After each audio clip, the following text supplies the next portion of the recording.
ano, tudo bem? Hoje, dia 29 de julho, nós temos aula de Geografia e de Português. Em Geografia, nós temos a apostila da página 28 até a página 30. Na página 28, nós temos um texto chamado Trabalho Humano e Mudanças das Paisagens. Nesse texto, a gente vai estudar, vai ver sobre como o trabalho humano pode ocasionar mudanças nas paisagens naturais, De acordo com as nossas necessidades, a gente acaba alterando as paisagens para criar indústrias, para criar usinas. A gente vai alterando as paisagens conforme vão surgindo necessidades.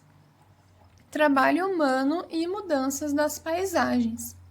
Para produzir aquilo de que necessita, o ser humano realiza diversas atividades econômicas e, por meio delas, modifica tanto as paisagens da cidade quanto as paisagens do campo. Ao planejar novos bairros, construir casas, comércios, indústrias, pontes, praças e parques, ampliar ruas e avenidas, as pessoas modificam as paisagens das cidades.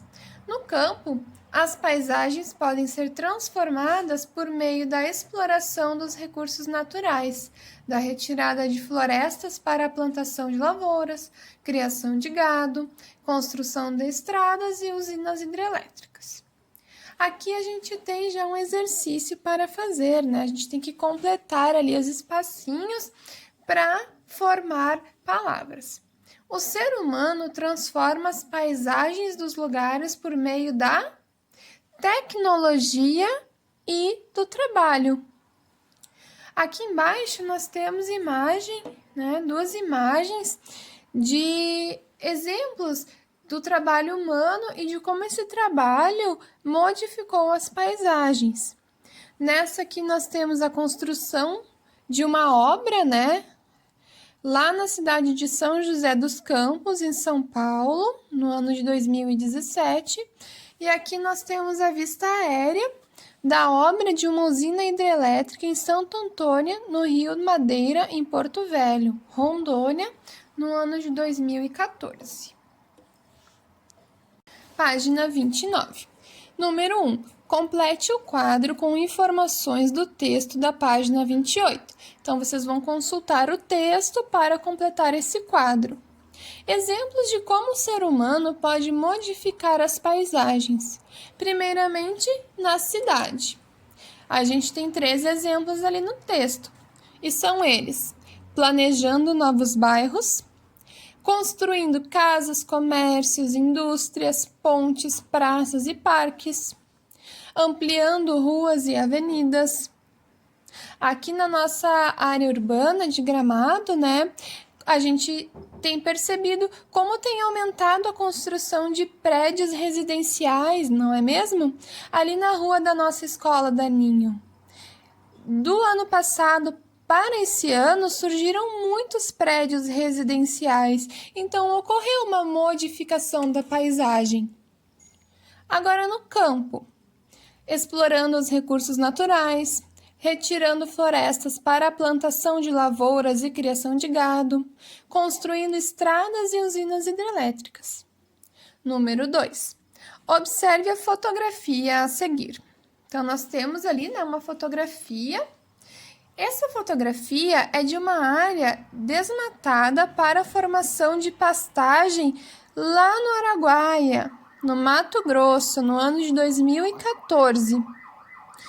É uma área bem grande, de uma área rural bem grande. A gente percebe que tem muita vegetação, tem um espaço em que foi retirada essa vegetação e ela foi desmatada justamente para ter a formação de pastagem para os animais, para os animais se alimentarem. Letra A. Essa fotografia retrata uma paisagem da área urbana ou rural? O que vocês acham? O que parece? Parece mais urbano ou mais rural essa área lá do Araguaia? Rural, Trata-se de uma área rural. Letra B. Com qual objetivo o ser humano está transformando a paisagem fotografada? Ali diz pra gente, né, que essa área foi desmatada para a formação de pastagem lá no Araguaia. Então, a gente percebe que o objetivo do desmatamento, da alteração da paisagem, é para pastagem e criação de gado. Página 30, nós temos um exercício chamado O que estudei? Ele é um quadro, né, um esquema que vai resumir toda a unidade que nós estudamos agora no segundo bimestre. Complete o esquema com base nos estudos do capítulo. Então, né, esse esquema ele começa com essa frase ali. As atividades desenvolvidas pelas pessoas em seus trabalhos são chamadas de atividades econômicas. E a gente aprendeu que as atividades econômicas, elas se dividem em dois grandes campos, né? Que são as atividades econômicas no campo e as atividades econômicas na cidade. Vamos começar completando o esquema pelas atividades econômicas no campo. Então, atividades econômicas no campo. Lá no campo nós temos a agricultura, a pecuária e o extrativismo, né? Então, a agricultura pode ser familiar ou comercial. A agricultura familiar é baseada na policultura. Policultura, lembram? É o plantio de diversos tipos de alimentos, né? Eles plantam diversos tipos de alimentos, não apenas um. Já a agricultura comercial é baseada na monocultura. A agricultura comercial planta só um tipo de alimento, só um tipo de matéria-prima. A pecuária, outro tipo de atividade econômica do campo, pode ser intensiva, que é quando o gado é tratado em local fechado, ou a pecuária pode ser extensiva, que é quando o gado é tratado em local aberto. E por último, né, a última atividade econômica no campo, nós temos o extrativismo, que pode ser vegetal, animal ou mineral. Aqui, ó, os exemplos vocês vão escolher, tá? O exemplo que mais chamar a atenção de vocês. Então, vocês vão colocar um exemplo de extrativismo vegetal, um exemplo de extrativismo animal e um exemplo de extrativismo mineral. Agora, vamos ver as atividades econômicas na cidade. A gente viu, né, que na cidade nós temos 3 atividades econômicas, que são a indústria, o comércio e a prestação de serviços.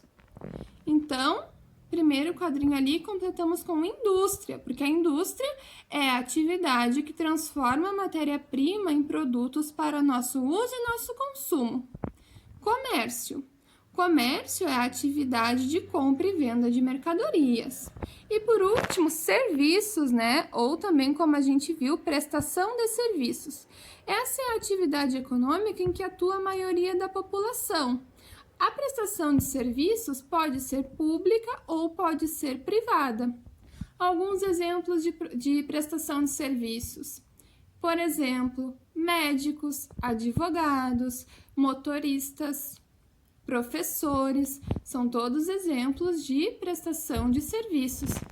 E para fechar o nosso esquema, aqui embaixo ó, nós temos uma frase sobre o textinho que nós lemos hoje. O ser humano transforma as paisagens dos lugares por meio do trabalho e da tecnologia. Em português, hoje, nós temos uma atividade sobre cardápio. Nós conversamos bastante esse bimestre, né, sobre receitas, sobre como ler e interpretar receitas. Também aprendemos o que é um cardápio, vimos cardápios de diversas regiões do país, vimos como eles são diferentes dependendo da região, né? Tinham alguns pratos que nós aqui do Sul até mesmo nem conhecíamos. Agora, chegou a sua vez de montar um cardápio.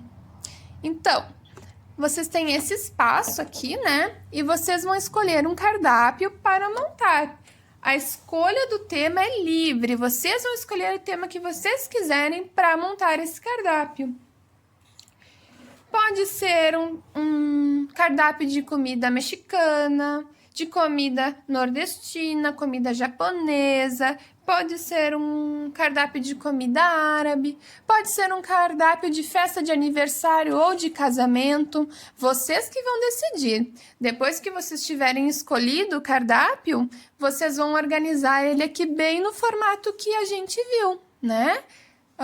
Entrada, prato principal, sobremesa, e lembrem também de colocar o título do cardápio, tá bem?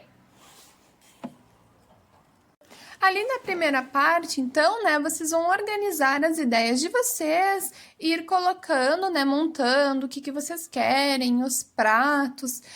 E na página 64, vocês já têm um cardápio montadinho, ó, tá vendo? Bem bonito. Aqui, vocês já vão montar de verdade o cardápio. Tem espaço para o título, tem espaço para separação, né, da entrada, dos pratos principais, da sobremesa. Aqui vai ser o local onde vocês vão montar um cardápio bem bonito. Vocês também podem desenhar os pratos, se vocês quiserem, aqui, tá certo? E o exercício 4 é aquela autoavaliação que vocês sempre fazem depois que terminam um capítulo, né? Os itens previstos lá na página 63 constam no cardápio? O que vocês colocaram na página anterior chegou realmente a vir para o cardápio oficial? Os alimentos estão elencados de acordo com esses itens? Tá fechando o que vocês colocaram lá na entrada, ainda é a entrada aqui? A refeição prevista no cardápio é atrativa? Será que se as pessoas verem esse cardápio, elas vão querer provar? Foi utilizada a letra maiúscula quando necessário? Lembrem, né, que a letra maiúscula vai nos títulos, início de frase, substantivo próprio. Então, vocês vão ter que ver, né, analisar se vocês lembraram de usar a letra maiúscula. As palavras estão escritas corretamente? Também vão ter que analisar a grafia da escrita de vocês, ver se vocês realmente escreveram tudo certinho. Ok, gente? Essa é a aula de hoje. Qualquer dúvida podem me chamar. Beijão e até amanhã.